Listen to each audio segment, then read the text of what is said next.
welcome to the Momversation Club, the podcast born out of the idea that every mum needs a tribe. I'm Claire Strong. And I'm Christina Struckmeyer. We're two moms just like you, navigating the chaotic, challenging, and often isolating world of motherhood. Now, it's said that it takes a village to raise a child, but we want to know, where the F is that village?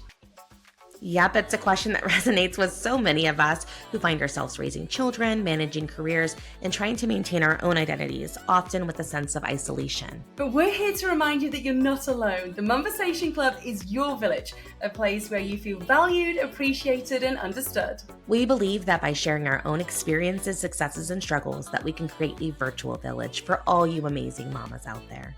So join us every week for an honest, raw, and relatable discussion about all things to do with motherhood, including the things you just can't talk about with anyone else. So if you've ever asked yourself where the F is the village, then you found your tribe. Let's get into it. Hi, Christina. Hey, Claire, how are you? I'm good. You're looking lovely today. Thank you. We both got the memo of like stripes on stripes. So for those who can't see us, which you should go onto the YouTube and give us a like, but we're both in stripes today. Great minds think alike. I know, and we genuinely hadn't texted each other, had we, about what to wear today? Nope. Nope, we are not that coordinated. We do not text each other and go, what are you wearing? We just hope that we both have like showered or put dry shampoo in or something. Yeah, exactly. Yeah, dry shampoo, shower, and clothes, and whether we coordinate or not, like right down on the bottom of that list. That's so funny. No, we should though. We should call and be like, are you wearing this? I'll wear this. It'll be fun. Yeah, we should do that. Let's get with it. Or maybe next episode we'll be coordinating. But today it was a fluke. But I think we look nice. I like it. And you know, it's the time of year where you can just throw something on and head out to the beach and such. So here's hoping we can kind of just have these easy outfits for ourselves. I went shopping recently. This is newer because I'm running out of clothes to wear on the show. I'm an outfit repeater sometimes. Oh, I'm a serial outfit repeater. I need a whole new wardrobe for this thing, but oh my goodness. So what are we chatting about today? Because you've been doing quite a lot of research ready for today's episode. I've been using my journalistic like tendencies, bringing that back into rotation. It's so fun that we both get to use that still. Yeah. For those who are newer to listening to us with this episode, Claire and I both have a background in journalism. And, I'm not utilizing my background right now. And this is kind of a space where I can bring those skills in. But I was really brought to this subject organically over the course of this summer when I was encountering a lot of young moms. So I have a large age gap with my kids. I have a 9-year-old and I have also a toddler. And so in the beginning, when I first had my older one, I remember interacting with all these moms and we were all in the same season of life. It was kind of all of our first kids. Mm-hmm. And now as a seasoned mom, kind of going back into the trenches, I'm coming into this world where there are a lot of first-time moms. And, that comes with its own like share of identity and stuff.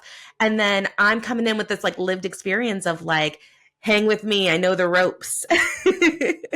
And one of the things I noticed is that a lot of these moms, specifically this summer at like the pool, when we were doing like mommy and me time, there's this pressure for them to explain their bodies, explain their current present of like who they are and what they're doing now, as if like, oh, well, before the baby, I was doing this, or, oh, my body doesn't normally look like this, so I had to go shopping because my body's shifted since the baby, almost apologetically, almost like they feel like they need to like bounce back instantly, or else like they're going to face some sort of being condemned. And I hadn't really, because I was in that last time, I hadn't really considered like that take of like the bounce back culture. And it got me thinking about like, bounce back to what? It's a great question. And so I'm interested, you mentioned that, because obviously your toddler's your second and you've had this kind of gap in between having your daughter. So what has changed for you the second time around? How does that compare with your first experience of bouncing back in quotation marks? Well, I imagine like it's similar to the way that you might grow up somewhere, leave, and then come back to that town, you still know like where basically most things are, the way the roads curve, certain areas that are bad or good. But there might be like new buildings and there might be new stores and such. And you have to kind of like get used to the new way of things, but you know the lay of the land. That's how I describe like being a second time mom, especially with big gaps. And I think the first time I felt so insecure about the way my body had changed, the way my mind had changed after pregnancy, the way that I just was so different. Because contrary to the way society treats us as moms, where we have to get back to work without leave or bounce back our bodies or else we're not worthy, the reality is we're never the same after we become moms. We are fundamentally forever changed, so, so different in every way. And I think the first time round, I was really in it. And now, like, as an observer, the second time, even though I went through it again, I can see it more. I can see the pressures as like an observer rather than being in it. So, Claire, I know it's been a long time since you had your girls. And Yes. then that's that baby time, that postpartum time's been a long time. But motherhood changes us. And it's not just that little period of time when they're little, it's forever. Um, I know that there's a lot of ways that it changes us, body, mind, emotions, all that stuff. But just off the top, when you think about yourself prior to motherhood and yourself now, like what are some big things that kind of stand out, like how motherhood has shifted you a bit? So, aside from the physical aspect, which we can go back to later, I'm thinking, before I had the girls, I only really had myself to consider. Now, I was married, I Mm. did have a husband, but we were young and he was doing his thing, I was doing my thing. I spent all my time with my horse. I had a horse at the time, and that was my life. So I would work, I would do my, shift at the radio station, anchoring the news, and then I'd go home and I would just have myself to consider. And so, looking back, I think my mind was potentially quite a lot clearer because I think having the girls, Yes. seriously, I feel that my mind is constantly cluttered because I've Oh got my so gosh. many things going on at once. And, I'm still trying to carve out time to focus on me and my career because I feel that that's important for my family unit as well as me as an individual. But then, for every hour that I am working on something to do with me, whether it's career wise or whatever, I'm spending 10 hours, on things to do with the girls. And so that for me, I think is the biggest difference that I can discuss off the top of my head. It's just the feeling of my brain is constantly cluttered with so many things. I feel like I'm juggling so many balls at once. And I don't think I fully, appreciated that before I had the girls. I had a very limited amount of responsibilities. Well, it's different multitasking, right? Because I remember being a great multitasker in college. I could be, driving and being on the phone, interviewing someone with a recorder on. And like I was doing so many things, wearing so many hats. But when you're a mother, the juggling is kind of this like ongoing chatter that's happening in the back of your head that isn't this temporary juggle. It's like an ongoing juggle and it'll make you lose your marbles. So I completely understand. I think the biggest difference for me is my expectations of the way I thought this was going to go down and then the way it actually goes down. I remember even like simple stuff like when I was pregnant with my daughter Stella being like, "Oh, I can just put her in the playpen in my office and it'll be so easy to just work and then I can tend to her for a little bit and then work some more and I'll be one of those cute little work from home moms with my coffee." And like that is not what went down. Like that's not at all. And I love that other moms listened to me and like nodded along and totally like let me have that vision, knowing damn well that wasn't a thing that was going to happen for me. Oh gosh. Oh Yeah, my God. it's a steep learning curve for sure. And obviously the initial, so there are so many different stages, aren't there? And actually we're always in an evolving situation in parenthood. And Yeah. even as we go through our lives and we become, mums to adult kids or grandmothers ourselves, it's forever evolving and shifting. And I assume wrongly the toughest years were going to be, when they were first born, because you're not going to have any sleep, and, breastfeeding can be exhausting, and all of those things. I thought that was the hardest part. And then I was told, oh, it's actually the toddler stage. But I tell you, having two teen girls right now, I am every bit as invested as I was when they were toddlers. I mean, just before we came to record, my eldest daughter calls me from summer school, and there's some issue going on with a boy that's pestering her and won't leave her alone. So she's wanting my advice on what she should say to him. So, Yeah. I was about to jump in to our episode, and I'm focusing on work. And then I get a call. I'm like, well, God, it might be an emergency. I need to take it. And so, but it was an emergency to her at that moment. It was a big deal Yeah. for her.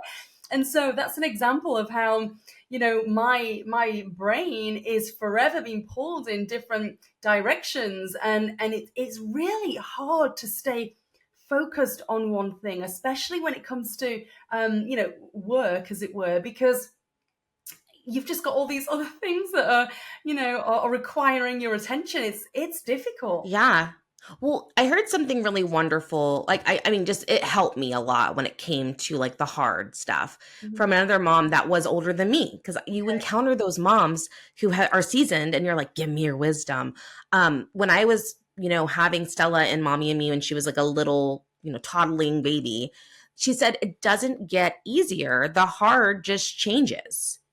Oh, It is just a different level of hard. And you'll look back on this time when you're in your other hard and be like, wow, that was a lot easier than I thought now that I'm in this hard. But when you're in the hard, the worst thing you can hear is that, it's going like this is the easy time for you because you can't crack nipples trying to breastfeed a baby, be like, this, soak it in. It's the worst. So I just wanted to say, like, that was some wisdom that I want to bring to our listeners of like, it doesn't really get easier. It just shifts. But I want to get back to your brain situation because as I was researching, mhm. this is some shit. Strap in. Okay, I'm in. I've always like I think we all have heard about mom brain, right? Like and then the joke is like mom brain will, have you misplacing your phone and like, find it in the freezer or whatever. Like, Yeah. moms tend to kind of lose their minds a little bit after baby. I found out through research that it's actually scientific that our brains actually change after going through pregnancy.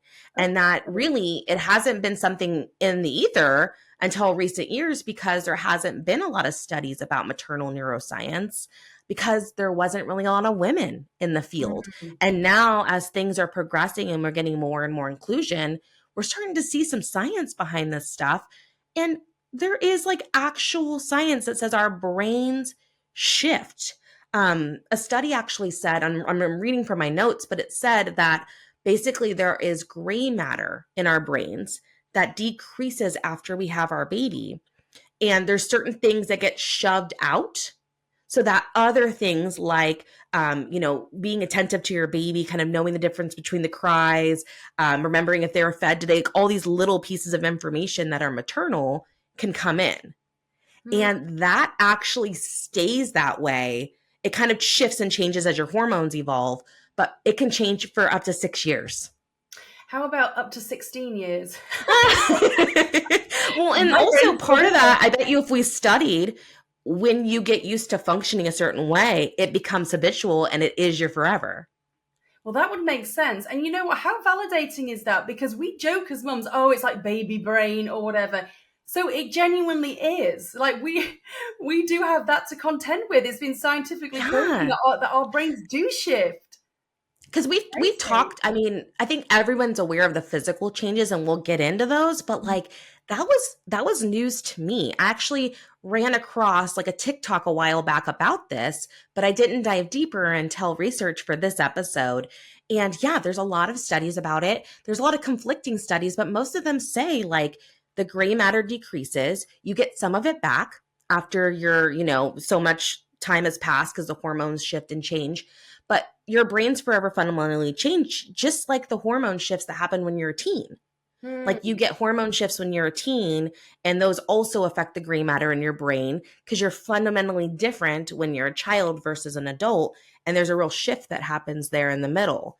And so it was wild to hear that. And I thought, yeah, that makes sense because how many times have you been like, for me, I'll hear a cry in the middle of the night on the monitor, even if it's like a slight whimper. My daughter could be like, and I'm like, my whole body like shoots up, like, what's happening, Mama Bear? Like, I gotta protect my young.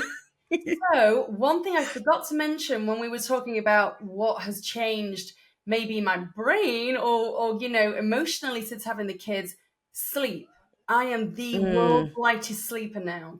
So you mentioned that about you kind of hearing the slightest whimper. Well, let me tell you, 16 years on, I am still such a light sleeper.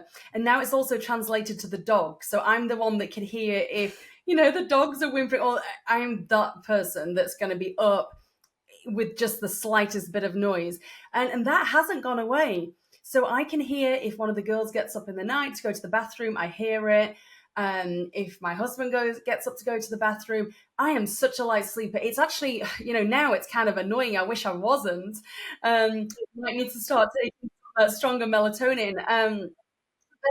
But that is definitely one thing I can 100% point to that got significantly worse when I had yeah. the children, being a light sleeper. Yeah, so I think there may be something there with that, study you've been researching because Yeah.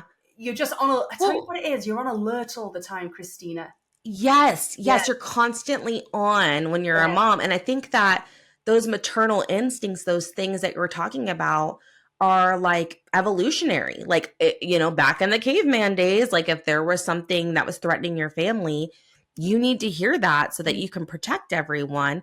And I think we're not much different than that as far as like the way that we evolve. And yeah, the gray matter pruning is what they call it, the Oh. pruning of neurons, which pruning, means to like select certain things and push other things out.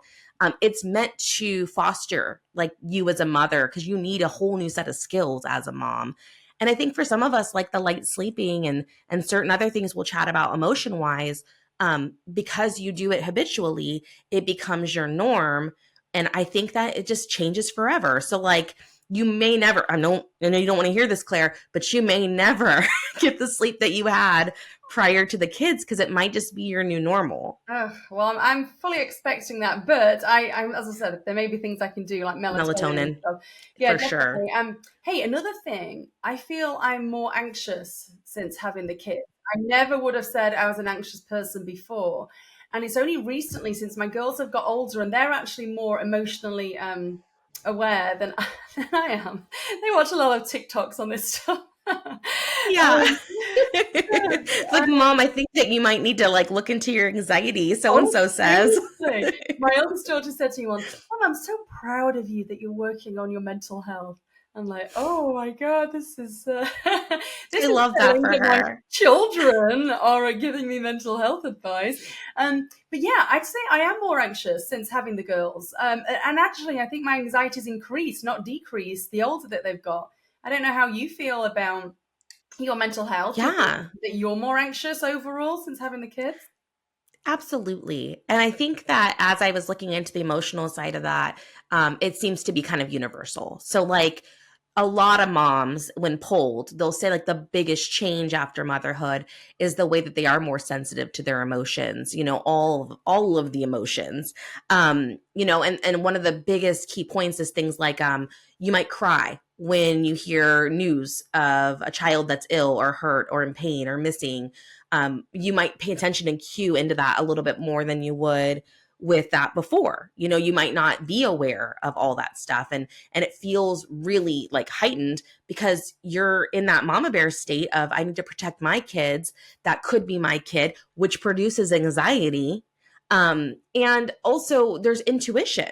They always talk about mother's intuition, and there's a fine line between intuition and anxiety, right? Mm. Like, you want to trust your gut, but sometimes your gut is telling you all sorts of crazy thoughts, and your anxiety is going all crazy because you have a feeling something bad's going to happen. I think it might just be mother's intuition going a little south.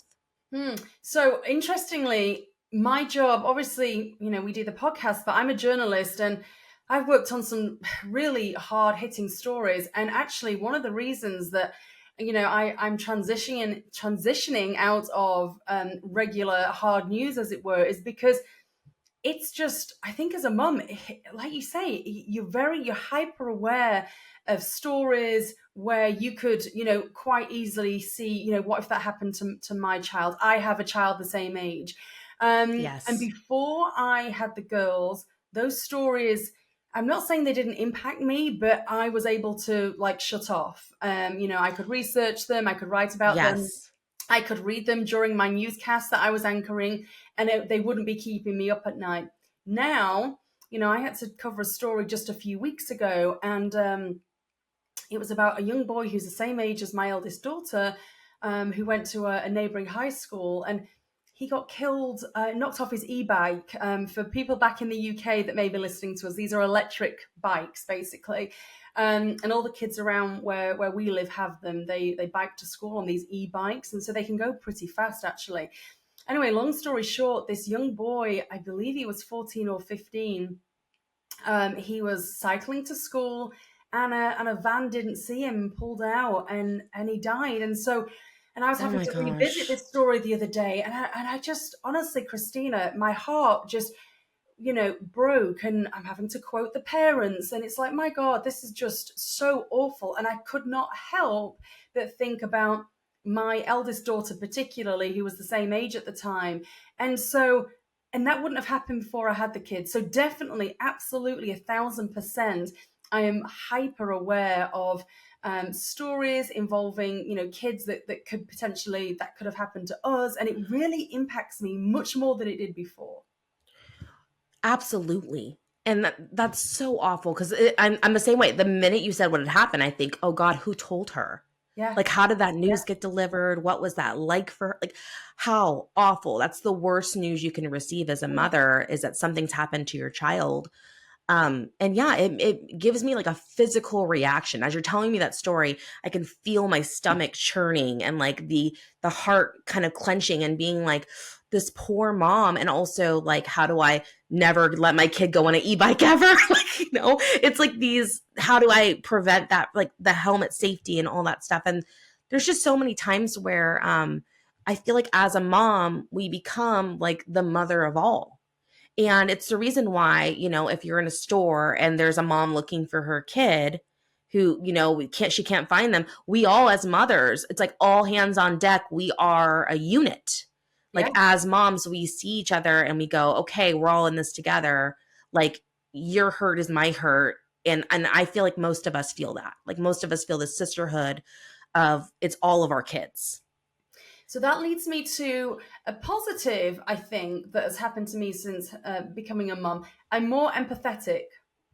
Mm, And that actually, not to keep referring back to my career, but I feel that actually has helped me as a journalist because I've had more life experience and I do have a much higher level of empathy for other people, particularly yeah. people that are overcoming, struggles, and particularly women who have overcome a lot in their life. I'm really drawn to those stories in a way that I wasn't before kids. So I would say I'm more empathetic. And I think having a child with ADHD as well, I think that's made me so much more empathetic. Things in this world are not black and white, especially when it comes to kids, especially when it comes to education. And, looking for people's worth in non-traditional ways, I think is a result of that for me. So everyone has talent. It doesn't matter if they're not a straight A student or a fantastic athlete. Look deeper because they may have qualities that just can't be taught. Like my eldest girl is so kind. She's the kindest person I've ever met, much kinder than me. I don't know where she gets it from, frankly. But, I do. You're very kind, Claire. well, I appreciate it, thank you, but not as kind as her, and not as empathetic as her, and so that can't be taught. And so I've definitely learned to recognize skills and qualities in people that are, sometimes not measurable by a grade or by a certificate. So I've definitely become more empathetic. So that's a positive since having the kids, for sure. Yeah. Well, and other positives, I think as a mother, when you level up, that's what I call it, when you become a mom, you level up, you get really amazed at how capable you are too. Like there's a lot Yes. of times where you go, wow, I had no idea I had that strength inside of me, or I had no idea I was capable of that.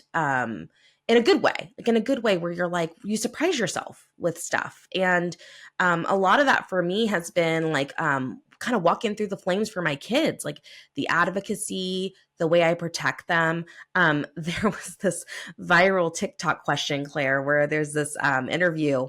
I'll have to link it or something, but Mhm. it talks, an interviewer's like, would you kill for your kids? And then the interviewer like gives the moms the mic, and there's a lot of like, I don't know, and they're heming and hawing. Absolutely. Like my my answer is, I've already got a shovel, where is he? Like I would Oh, do crazy things for my kids. yeah, yeah. um it's amazing what you're capable of.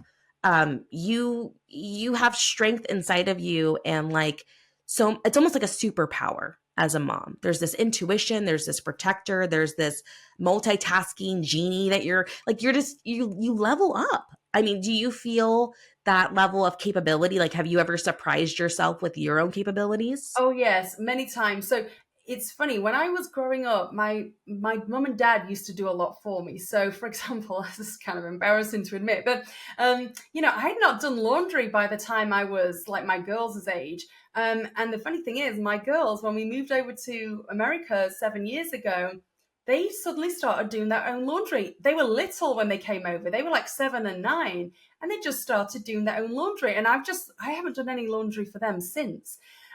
So that's a great thing that they do. I didn't push it upon them. I don't know where it came from, frankly.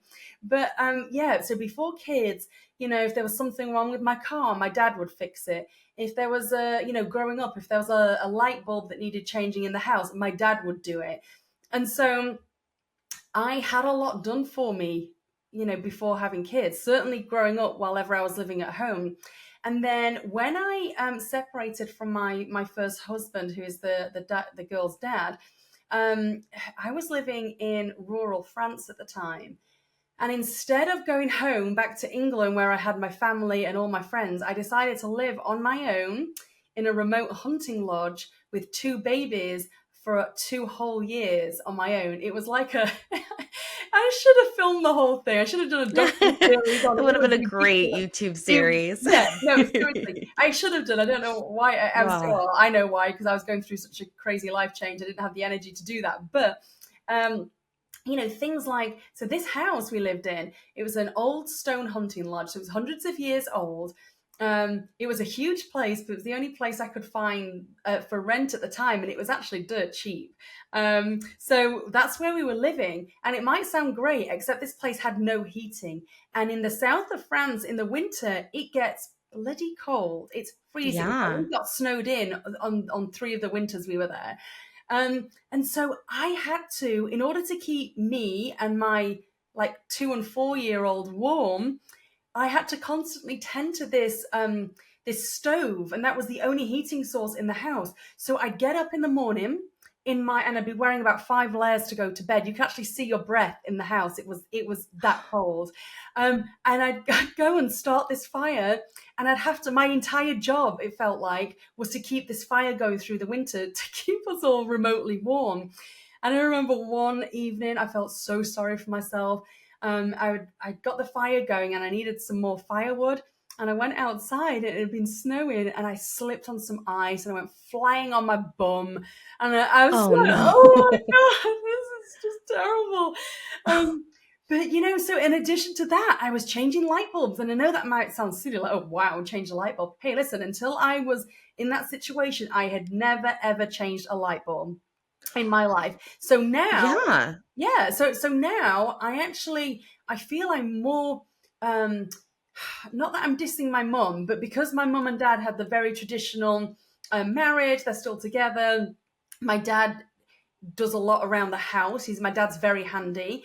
So Yeah. my mum never even had to consider that type of thing. Well, I feel now that I'm much more handy than I would have been had I have not A, become a mum, and frankly, B, being a single mum, because as a single mum, you ain't got no guy to to just do traditional manly jobs to. As much as I love my husband now, he's not very handy and he wouldn't mind me sharing this. So actually, I still do those things because instead of Oh, for me to, yeah, because he is not handy. He will happily admit it. So I'm quite smug with myself that I do have those skills now. But yeah, carry on. What was well, your now next I know what I'm getting one? you for Christmas. I'm going to get you one of those like big worker belts with like a bunch Oh, of like pink and leopard print hammers and let's not go that far. I still can't sew. I can't sew a button to save my life, but I can change a light bulb.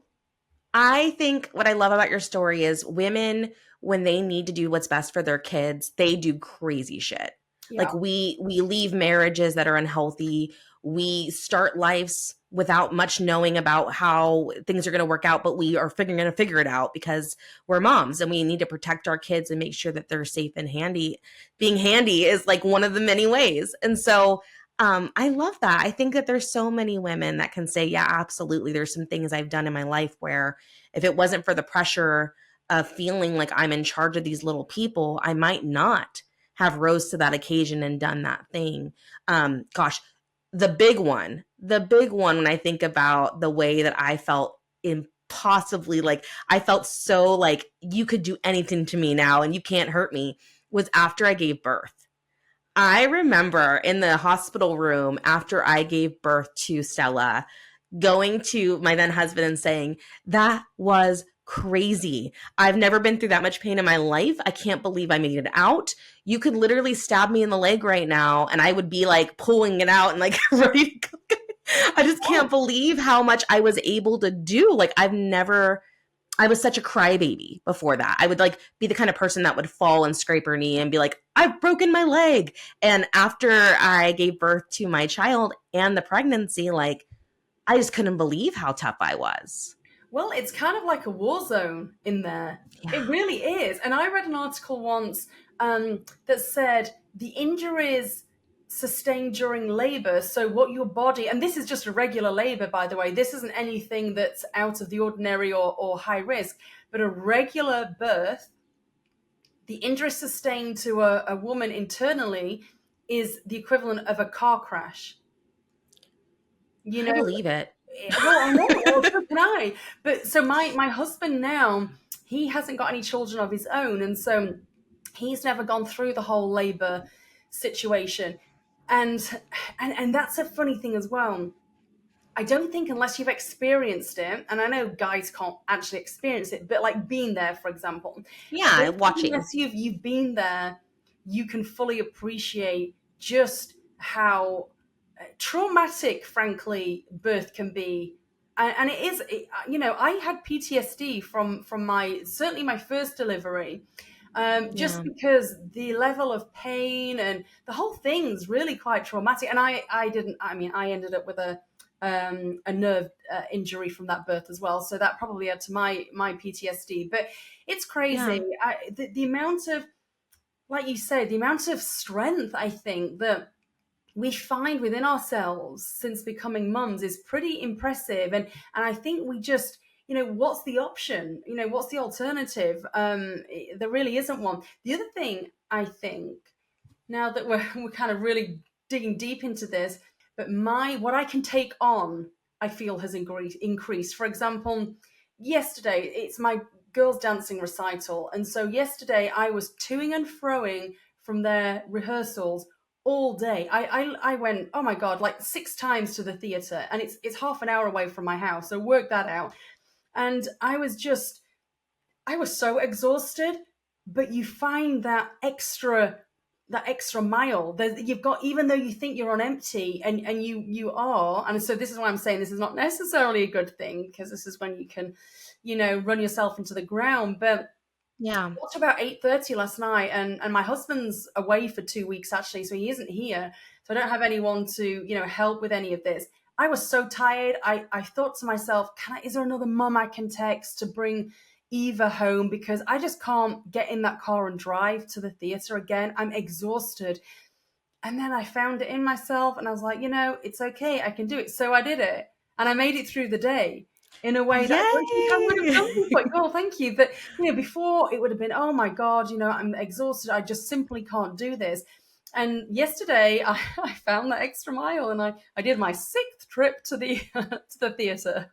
Well, it's because it's not for you. Like, Yeah. that's the thing is, like, as a mother, there's things that we will do for us, but there's things that we would do even more for our kids. We would push ourselves to the brink for our Mm, kids. mm. And there's just so many circumstances of that and stuff like that. And then also things like, I don't know if you've ever been in a grocery store and you see the things that are shoved in the aisles of like where you go to check out. It's usually stuff for mom because our kids matter so much more to us than we matter to ourselves. That's the reason why I this topic is so big to me because we are just so different. Like our priorities change, our Yeah. identity changes, our body, our mind, our emotions. We are different people. We have glimpses of us prior to motherhood that come out every once in a while. And we definitely have versions of us that come with us, but like we're so different. And getting back to the body stuff, like Yes. Let's our talk about bodies are this. not just changed during like, pregnancy itself is a whole thing and we can go on and on about that, but there's like hormones and you create a whole new organ. Like we grow an organ, our body rearranges inside to host new things and it pushes stuff in and out. We're out of breath, we have new blood coming through, there's our uterus is expanding. It's wild. I was actually during my research, there was this doctor, this OBGYN at the Indiana University of OBGYNs. There's like a whole long sentence. I will put sources underneath. But she says that when you're early in your pregnancy, your ribs start to flare outward and it actually can permanently like increase the diameter of your chest and that your uterus raises, your diaphragm raises. There's things that are happening when you're there's the amount of air that your lungs can take in, the way your body's managing insulin. There's just so many things during pregnancy, and then you have the baby, and your body is not just like bloop, okay, everything didn't happen just then. It takes like 6 weeks for your uterus to shift down. You look pregnant after you Mm, have a baby. People mhm. don't realize that that is normal. But then there's a long-term stuff, your body, you might have gained weight during that pregnancy and you might have that weight, your boobs and Mhm. the breastfeeding journey, your hips might never go back the same. You might not fit in your clothes anymore, your shoe size, your breast, pelvic floor, stretch marks, like you name it, we've gone through it in our bodies. And I think that women are like in this society, they're like, okay, get back to work, get back to the body you were at before, let's get snatched. And it's like, actually, not only has all this shit shifted, now you've Mhm. placed a baby in my arms and I am in charge of taking care of them. And my entire body and mind is telling me nothing else matters but this child. And so there's just like this weird thing where we're getting the pressure to go back to normal, but the normal isn't even there anymore. Like we are so different. Who do you think's historically putting the pressure on us? Is it women? Is it us? Are we putting the pressure on ourselves? Is it men? I mean, where is that pressure coming from? I know it's everywhere because especially when it comes to celebrities, it's always been the case that celebrities are scrutinized if they've had, children and so and so looks fantastic in a bikini just 6 weeks after giving birth. And so then that puts pressure on say you or I or another mom that's reading that, like, oh wow, I kind of Yeah. won't look like that. But who is this person putting pressure on us? Where is it coming from, do you think? It's hard to pinpoint, but I think for me, like I've had my own pressure of like my body after baby. I've gained weight. I've gained weight. I've lost weight. I've gained it again. Like I found it. I lost it. It's just my body has been through a lot over this past, year and a half, 2 years of postpartum. And for me, it was other women. Like I felt they didn't do it to me. I did it to myself of watching other women who are not me, who don't have my body, my genes, my makeup react differently to Mm, pregnancy and postpartum. There are women who, their bodies will shift down and the weight comes off and it's relatively easy for them, but like not everyone. And so rather than surrounding myself with examples of people that are similar to me, I'm watching these unicorn women who like, have these journeys that are not mine and I'm comparing myself to them. I remember sitting, I used to breastfeed, and I was, I hated breastfeeding. It was the worst for me. And like, I Mhm. just did not like it. And so I would be Yeah. like on TikTok swiping while like I have a breastfeeding baby, trying to distract myself.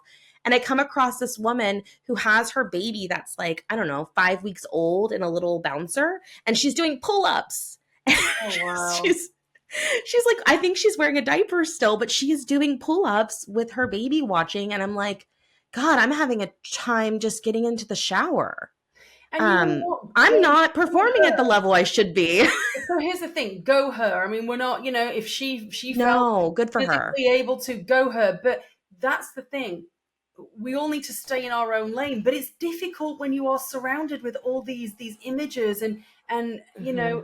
they do put pressure on you, whether you want to have that pressure or not. And so yeah, it's a difficult one. I mean, for me physically, I didn't have a crazy hard time losing the baby weight. I didn't go on a diet. I did my normal thing prior to being pregnant. So I just, tried to eat well and worked out. That said, my stomach, my lower stomach has never been the same ever. It's definitely got a different shape to it. And I do believe that maybe I mean, I don't know whether I've got medical evidence to back this up, but I think things shifted in my body for sure. And that's just, I've got to be okay with that. No amount of working out or anything is going to, change that shape. It's just, I think that's how my body's structured now.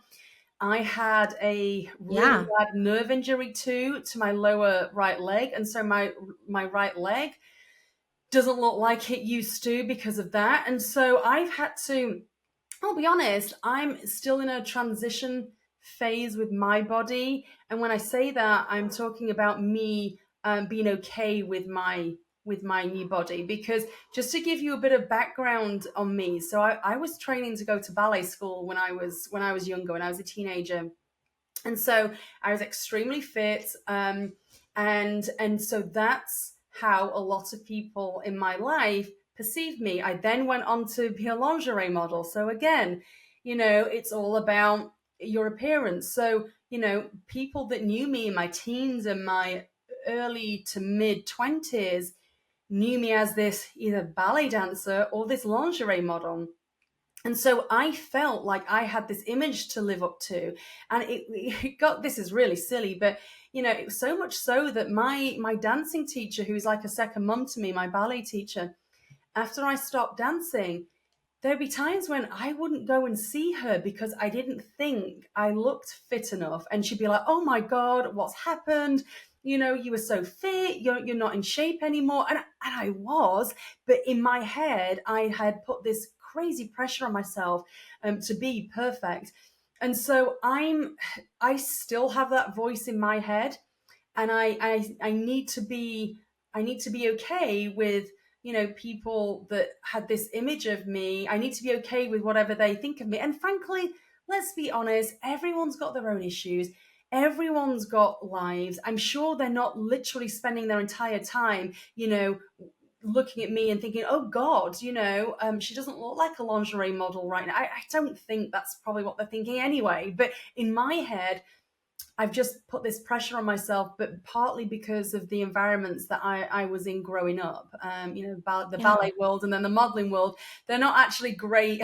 Historically, they're not great mental health environments for particularly young teenage girls. Um, so, No, yeah, no. But I think it that's goes been my back to journey. this whole sense of like, I've got to like figure out a way to shapeshift back into where I was before. Hmm. Body, mind, all of it. Hmm. And the reality is we are different, and that different can be good. That different doesn't have to be this bad thing, and you don't have to feel bad if you aren't going back to that. I mean, I am so different even after my last pregnancy.